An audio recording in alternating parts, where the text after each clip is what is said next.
हमारे सहयोगी आशीष भार्गव हमारे साथ मौजूद हैं। आशीष, तो जिस तरह से आज कानून मंत्री ने अपनी बात कही, उन्होंने ये भी कहा कि एक भी कदम ऐसा नहीं उठाया जिससे जुडिशरी का नुकसान हो या संविधान को ठेस पहुंचे जब से वो कानून मंत्री बने हैं। तो मोटे तौर पर क्या कहना चाह रहे हैं कानून मंत्री आज? जी देखिए, वो बताने की कोशिश कर रहे हैं कि सरकार प्रतिबद्ध है संविधान की रक्षा के लिए, न्यायपालिका की निष्पक्षता स्वतंत्रता को बनाए रखने के लिए। वो ये भी कह रहे हैं कि वो राजनीतिज्ञ हैं, पॉलिटिशियन हैं, चुनाव लड़ते हैं, जनता के सामने खड़े होते हैं, जनता उनसे सवाल पूछती है, जजों को सवाल नहीं पूछे जाते क्योंकि वो इलेक्शन नहीं लड़ते। तो एक बार जज बनने के बाद वो उनके ऊपर स्क्रूटनी उनकी उस तरह से नहीं होती, लेकिन लोग सवाल पूछते हैं और जजों को भी कहीं ना कहीं जो फैसले देते हैं, जो कदम उठाते हैं, उनके बारे में जवाब होनी चाहिए, वो ये कह रहे हैं। लेकिन कुल मिलाकर वो जो बता रहे हैं वो यही कह रहे हैं, जिस तरीके से वो लगातार न्यायपालिका पर टिप्पणियां करते आए हैं कि कोलेजियम सिस्टम एलियन है, जज ही जज को नियुक्त क्यों करें। कुछ दिन पहले सीजीआई को चिट्ठी भी लिखी थी कि कोलेजियम जो सिस्टम है उसके भीतर कहीं ना कहीं किसी तरीके से एमओपी के प्रावधान की तरह सरकारी प्रतिनिधित्व भी उसमें होना चाहिए। उसी में वो ये बता रहे हैं, बार काउंसिल में वहाँ वकील हैं, जज हैं, बहुत सारे लोग हैं, उनको समझा रहे हैं कि सरकार प्रतिबद्ध है, लेकिन जो चल रहा है उस तरीके से वो नहीं चाहती सरकार के इस तरीके से सब कुछ चलता रहे। हालांकि सीजीआई की तारीफ उन्होंने की है कि वो हमेशा कनेक्ट रहते हैं। वो ये भी कह रहे हैं कि जो ऐसा मतभेद नहीं है न्यायपालिका और केंद्र सरकार के बीच जिस तरह प्रोजेक्ट किया जा रहा है, कुछ लोग इसमें बढ़ा चढ़ाकर इसको पेश कर रहे हैं। तो कहीं ना कहीं ये मुद्दा जो है, जिस तरीके से जस्टिस सोढ़ी बोल रहे हैं, दिल्ली हाई कोर्ट के रिटायर्ड जज, जिस तरह से कॉन्स्टिट्यूशनल एक्सपर्ट बोल रहे हैं, जिस तरीके से सुप्रीम कोर्ट के कोलेजियम ने एक लंबी चौड़ी चिट्ठियां केंद्र सरकार को लिखी हैं जब हाई कोर्ट के जजों को नियुक्ति के लिए उन्होंने उस सिफारिश को दोहराया है, तो कहीं ना कहीं ये मामला जो है और ये जो टकराव है ये थमता हुआ अभी नजर नहीं आ रहा है। आशीष, आप हमारे साथ बने रहिए। कानून मंत्री ने क्या कुछ कहा, एक छोटा सा अंश दिखाते हैं उनकी बात का कि उन्होंने क्या कहा है। जिन दर्शकों ने उनको नहीं सुना, सुनाते हैं क्या कहना है किरण रिजिजू का।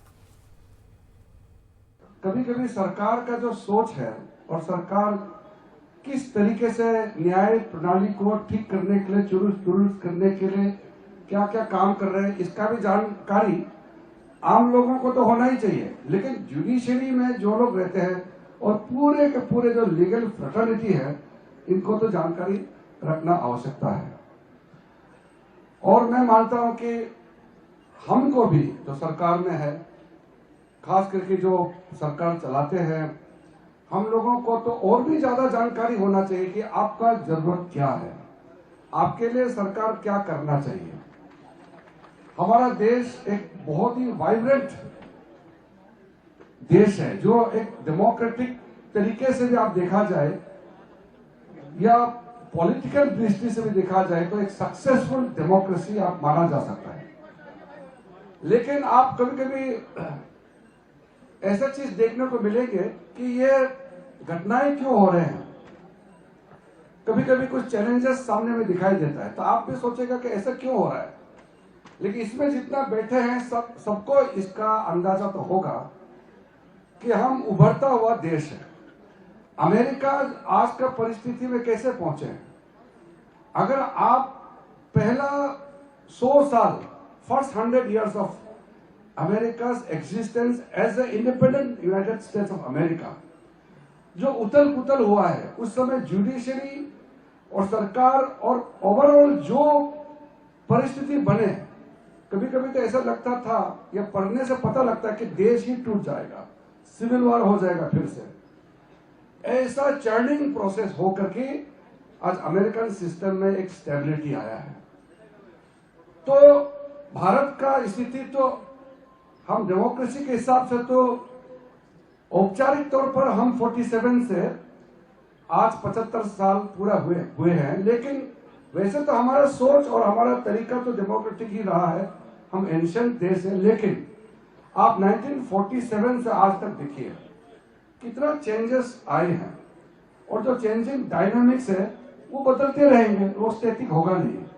इसलिए कभी ये मत सोचिए कि जो सिस्टम चल रहा है वो सिस्टम का सवाल नहीं उठेंगे, ऐसा भी सोचना गलत है।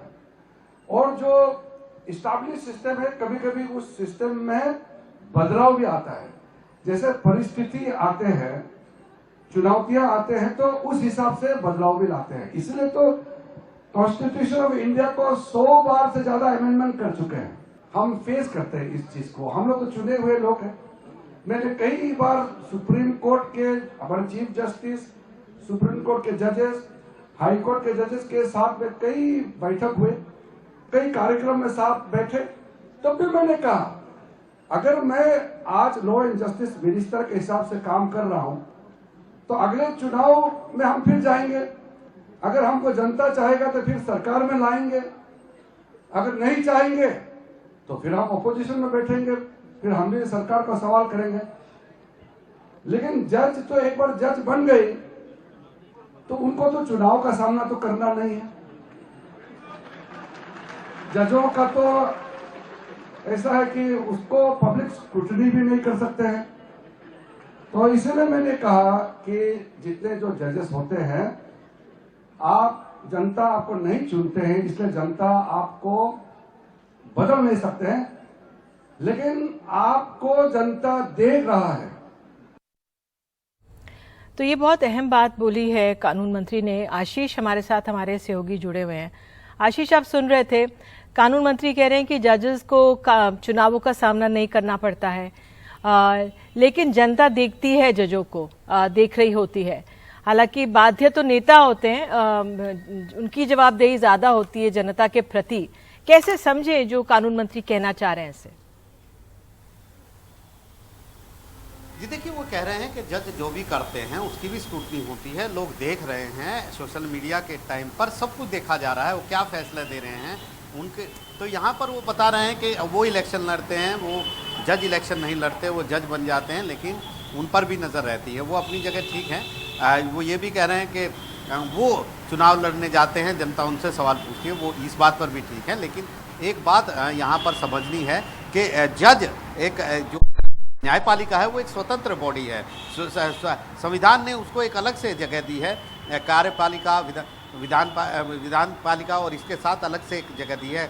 एग्जीक्यूटिव के साथ, लेजिस्लेटिव के साथ, और जुडिशरी एक अलग चीज़ है। अब ऐसे में वो जो भी कह रहे हैं वो अपनी जगह ठीक हो सकते हैं, अपने पॉइंट पर ठीक हो सकते हैं। लेकिन जो सुप्रीम कोर्ट बार बार कहता है कि जब तक देश में कोलेजियम सिस्टम है, वो देश का कानून है। केंद्र सरकार चाहे तो कानून ला सकती है, लेकिन वो कानून एक बार फिर परीक्षण के दायरे में होगा। यानी घूम फिर कर एनजेसी वाली बात यहाँ पर आ जाती है। तो कहीं ना कहीं ये जो टकराव है, ये जो संघर्ष है, ये जो विवाद है, ये इसका कुछ अभी हल निकलता दिखाई नहीं दे रहा है। हालांकि सुप्रीम कोर्ट कानूनी तौर पर और इस पर कोई सवाल नहीं करता है, लेकिन सुप्रीम कोर्ट में जब भी सुनवाई होती है, 3 फरवरी को एक अहम सुनवाई इस मुद्दे पर है, तो निश्चित तौर पर ये बात फिर उठेंगी। तो यहाँ पर कानून मंत्री जो हैं वो अपनी बात रख रहे हैं, लेकिन उन्होंने एक चिट्ठी भी लिखी थी, उसका जिक्र भी उन्होंने किया है। हालांकि सुप्रीम कोर्ट ने उसका जवाब नहीं दिया है, लेकिन इतना ज़रूर कहा है कि कोलेजियम सिस्टम जो रिट्रेट करेगा, दोहराएगा, वो आपको मानना पड़ेगा। जी बिल्कुल आशीष, 2 लाइनें जो आपने आज जस्टिस सोढी से बात की है जजों की नियुक्ति को लेकर, उन्होंने कहा है कि बात उठाने के लिए कानून मंत्री का धन्यवाद करता हूं। मैं राजनीतिक व्यक्ति नहीं हूं, मैंने अपनी निजी बात रखी है, मेरे कंधे पर रखकर बंदूक ना चलाएं, कोलेजियम सिस्टम असंवैधानिक है। तो जस्टिस सोढी की बात को कैसे समझें, वो क्या कहना चाह रहे हैं, और उनका कहना इस पूरा जो ये पूरा मामला चल रहा है, विवाद जो ये उठ खड़ा हुआ है जजों की नियुक्ति का, उसमें क्या उसका असर होगा? जी देखिए, वो उनकी निजी राय थी, हमने उनसे बात की। उन्होंने कहा कि कोलेजियम सिस्टम उनकी नज़र में फेल हो चुका है, संवैधानिक है, क्योंकि संविधान में ऐसा कुछ नहीं है। दूसरी बात वो कह रहे हैं कि जो कोलेजियम सिस्टम है वो उसमें एक चीज़ जो है, सुप्रीम कोर्ट का कोलेजियम क्यों डिसाइड करे कि हाई कोर्ट में कौन जज रहे, कौन अपॉइंट हो, कौन ट्रांसफ़र हो।